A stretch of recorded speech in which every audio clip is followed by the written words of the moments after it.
देवशयनी एकादशी यानी भगवान विष्णु का विश्राम। देवशयनी एकादशी हिंदू धर्म में एक महत्वपूर्ण एकादशी है जो आषाढ़ मास के शुक्ल पक्ष की एकादशी को मनाई जाती है। ये वो दिन है जब सृष्टि के पालन करता भगवान श्री हरि विष्णु लगभग 4 महीने के लिए क्षीर सागर में योग निद्रा के लिए चले जाते हैं और इन्हीं 4 महीनों को चातुर्मास भी कहा जाता है। इस एकादशी को पद्मनाभा या हरिशयनी एकादशी के नाम से भी जाना जाता है। इस दिन से सभी मांगलिक कार्य जैसे विवाह, गृह प्रवेश आदि 4 महीने के लिए रुक जाते हैं, क्योंकि माना जाता है कि भगवान विष्णु के शयन काल के दौरान कोई भी शुभ कार्य करना फलदायी नहीं होता। इन 4 महीनों में भगवान शिव सृष्टि का संचालन करते हैं। तो जानते हैं कि कब है देवशयनी एकादशी।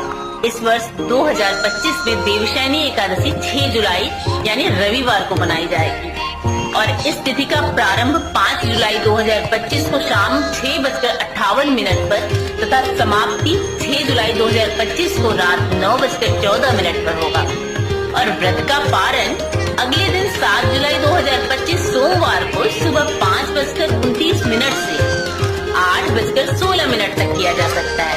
तो आइए जानते हैं क्यों मनाई जाती है देवशयनी एकादशी। देवशयनी एकादशी कई पौराणिक कथाओं से जुड़ी हुई है जो इसके महत्व को बढ़ा देती है। तो सबसे पहली कहानी है कि भगवान विष्णु का योग निद्रा में चले जाना और सबसे प्रमुख मान्यता ये भी है कि इस दिन भगवान विष्णु 4 महीने के लिए योग निद्रा में चले जाते हैं, यानी ये उनकी आराम करने की अवधि होती है।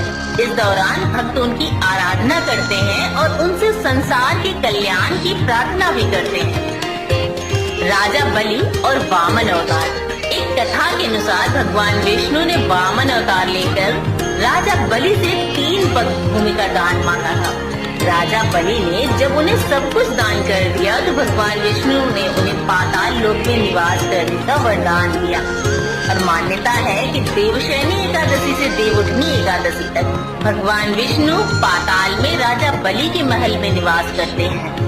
और तीसरी कहानी है शंखासुर दैत्य का वध, यानी आषाढ़ शुक्ल एकादशी को शंखासुर दैत्य का वध भी हुआ था। इस युद्ध से भगवान विष्णु बेहद थक गए थे और इसलिए उन्होंने कुछ समय के लिए विश्राम करने का निर्णय लिया। और चौथी कहानी अकाल मुक्ति से जुड़ी हुई है। एक और कथा राजा मांधाता से जुड़ी है। उनके राज्य में भीषण अकाल पड़ा था और ऋषि अंगिरा